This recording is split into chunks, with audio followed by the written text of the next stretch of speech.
Bismillahirrahmanirrahim. This is Muhammad Usman Munir, my dear 6th class students, your English teacher. As you know, I am safe and sound, Alhamdulillah, over here, and I hope so. You will be sailing in the same boat. You will be fabulous, you will be excellent, and you will be superb by the grace of Allah Almighty. Today we will discuss future indefinite in this lecture. So I will give you its understanding, its comprehension, plus I will tell you about its procedure, and then finally I will ask you people to practice all this, because you know practice makes a man perfect. तो सबसे पहले बेटा हम future indefinite को discuss करेंगे. I have created a beautiful image for you. This is what the future indefinite.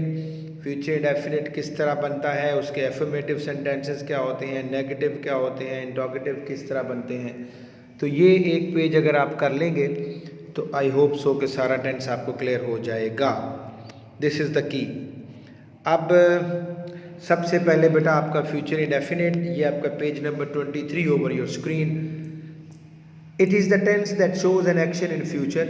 ये वो tense है जो कोई एक्शन को जाहिर करता है फ्यूचर में. अब सबसे पहले तो बेटा आपको पता होना चाहिए, we are not genuinely English person, तो आपको पता होना चाहिए कि इसकी उर्दू फ़िक्रात जो हैं उनके आखिर पे क्या आता है, उसकी पहचान पता होनी चाहिए. आपको इसका हेल्पिंग वर्ब पता होना चाहिए, आपको इसकी फॉर्म का पता होना चाहिए. तो सबसे पहले बेटा आपको पता होना चाहिए कि फ्यूचर इंडेफिनिट के जो जुमले होते हैं उर्दू फ़िक्रात के आखिर पे उनमें गा गी गे आता है. गा वो खेलेगा, क्या हम मैच खेलेंगे, क्या तुम दौड़ोगे, क्या वो खाना खाएगी. These are the sentences of future indefinite. जो दूसरी चीज़ बेटा इसमें होती है वो इसकी फॉर्म होती है. तो इस टेंस में we always use first form. First form simple में भी लगाते हैं, एफर्मेटिव में भी लगाते हैं. Simple affirmative same thing. फिर नेगेटिव में भी फर्स्ट फॉर्म ही लगाते हैं. एंड देन आप इसके इंटरोगेटिव सेंटेंस में भी फर्स्ट फॉर्म ही लगाते हैं. ओके. फिर बेटा इसका होता है हेल्पिंग वर्ब. तो इसका हेल्पिंग वर्ब है बेटा विल और शैल. अब so far as the modern English is concern, तो उसमें तो बेटा इतना ख्याल नहीं किया जाता, लेकिन मैं फिर भी आपको ग्रामेटिकली जब हम जाएंगे तो उसमें हम देखेंगे कि अगर आपका सब्जेक्ट आई और वी है तो शैल दे दें, बाकी सबके साथ ही शी इट यू दे के साथ विल दे दें. तो लेकिन पर्सनली मैं ये समझता हूँ कि इन मॉडर्न इंग्लिश इन चीज़ों का ख्याल नहीं किया जाता. लेकिन जब आप राइटिंग में आते हैं, रिटन मटेरियल जाता है, तो उसमें ये चीज़ें देख ली जाती हैं. तो आई होप सो कि आप इस बात को समझे होंगे. ओके. तो इसका विल और शैल हेल्पिंग वर्ब होगा. तो अब हम सबसे पहले बेटा इसके सिंपल सेंटेंसेस पे जाएंगे. ये आपकी स्क्रीन के ऊपर सिंपल सेंटेंसेस हैं. This is your page number 24. तो फार्मूला सबसे बेस्ट है. सबसे पहले इसका फार्मूला करना है आपने. पहले आएगा सब्जेक्ट, फिर आएगा विल और शैल, फिर आएगा फर्स्ट फॉर्म और फिर आएगा ऑब्जेक्ट. सबसे पहले ये देखें, सबसे ऊपर रूल ऑफ पॉजिटिव सेंटेंसेस, सबसे ऊपर ये फार्मूला लिखा हुआ है. Subject plus helping verb, will और शैल. और मैंने आपको बता दिया विल कहाँ आता है, शैल कहाँ आता है, फिर first form of the verb and then object. ये नहीं भूलना आपने. Subject will shall first form object, subject will shall first form object, ये नहीं भूलना.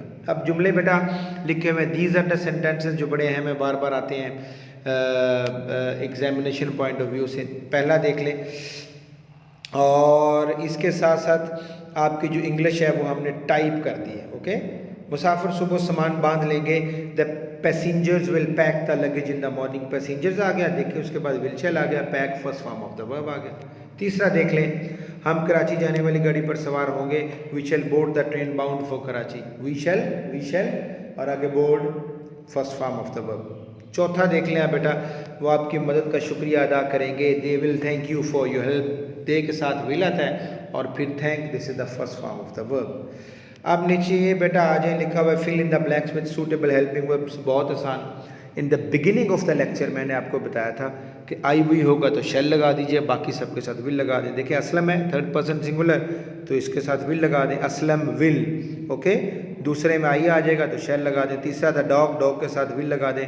We or shall eat meat. Or next number 5, they dash read the newspaper, they will read the newspaper. That is your page number 24. That's all. अब page number 25 पे आ जाए बेटा. We are starting the negative sentences. अब इसके negative किस तरह बनाने हैं? हेल्पिंग वर्ब जो विल और शेल है उसके बाद आप नॉट लगा दें. That's it. जितने ये टेंसेज हैं आपके 12 उनमें सबसे ज़्यादा आसान, सबसे आसान टेंस ये है. नेगेटिव का फार्मूला क्या बनेगा? सबसे पहले सब्जेक्ट, फिर विल शेल, फिर नॉट, फिर फर्स्ट फॉर्म, फिर object. Subject, will shall, not, first form of the verb and then object. ये नहीं भूलना, ये नहीं भूलना तो जुमला कभी नहीं भूलेगा. नीचे बेटा आ जाए. Translate the following sentences into English. कहता है जी ये जो जुमले हैं इनको आप इंग्लिश में कन्वर्ट करें. Again the typed notes for you people. Pakistan cement दरामद नहीं करेगा. Pakistan will not import cement. देखें विल के बाद नॉट आ गया और इम्पोर्ट फर्स्ट फॉर्म. फिर बच्चे दूसरा देख लें. दुश्मन जंग नहीं जीतेगा. The enemy will not win the war. Enemy फिर विल, सब्जेक्ट आपका हेल्पिंग वर्ब आ गया. फिर बेटे आपने first form of the verb win लगा दिया. और चौथे पे देख लें. वो मेरे साथ इत्तेफाक नहीं करेगा. He will not agree with me. Again the same formulation, again the same procedure, no change at all. और अब बेटा पांचवा है, आप हवाई जहाज़ से सफ़र नहीं करेंगे. You will not travel by air. और नेक्स्ट पेज है बेटा आपका 26. Here we have the page number 26. सबसे ऊपर लिखा हुआ है rewrite the following negative sentences. अब आपने इनका नेगेटिव बनाना है. पहला जुमला है she will go to school tomorrow, तो विल के बाद आप नॉट लगा दें. दूसरा है they will win the match, they will not win the match. I have written for you people as well. उसके बाद 4 है she will pluck the flower, she will not pluck the flower. Okay. फिर जी बेटे नीचे आ जाए. Next rule of interrogative sentences. Future indefinite के जब इंटरोगेटिव जुमले आपने बनाने हैं तो उनका रूल क्या है? उनका रूल कुछ भी नहीं है. It's very easy. विल और शेल को उठा कर शुरू में ले आए, फिर सब्जेक्ट, फिर first form of the verb, फिर ऑब्जेक्ट. आपने देखा affirmative simple first form, negative first form, interrogative first form. There is no confusion at all. There is no confusion at all. No problem. अब आपने formula याद रखना है interrogative का.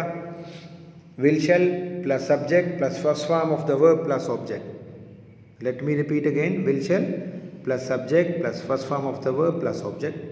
That's it. Okay. अब है बेटा ये आपका पेज नंबर 27. इसके ऊपर कुछ जुमले दिए होंगे. Translate the following sentences into English. क्या तुम अपने दोस्त को पहचान लोगे? Future indefinite interrogative. Will shall शुरू में आ जाएगा. Will you recognise your friend? No change at all, no change in procedure, and only the helping verb should be in the beginning.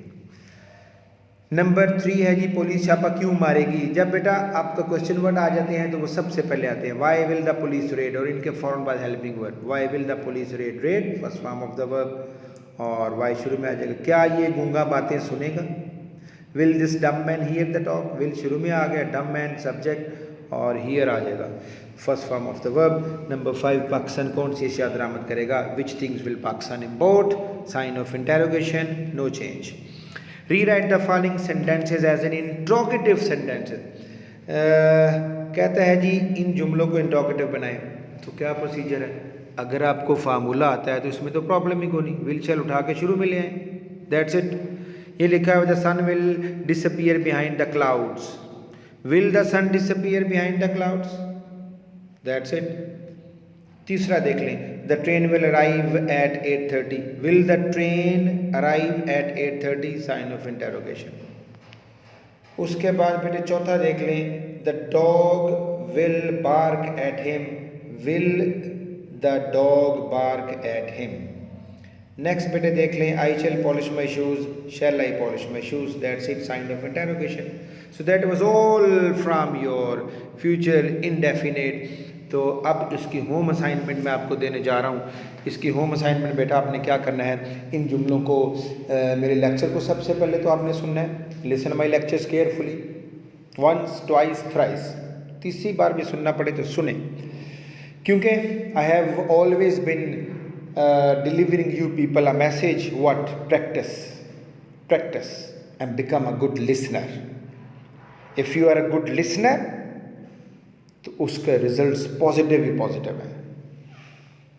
तो फिर आपने इनको लर्न कर लेना है और लिख लेना है, और लिखने के बाद आपने दोबारा से अपनी मिस्टेक्स निकाल लेनी है और उन मिस्टेक्स को ठीक कर लेना है। That is the best way. और अब फाइनली आपका शुक्रिया तो अदा करना चाहिए, you were with me, so thank you very much my dear 6th class students being with me. I hope so you have listened my lectures carefully, और इसका आपको फ़ायदा भी होगा। और जो मैंने आपको इंस्ट्रक्शन दिए हैं कि आपने इसको लिखना है और लिख के प्रैक्टिस करनी है, आप प्रैक्टिस भी करेंगे। खुदा हाफिज़, टिल नेक्स्ट वीडियो।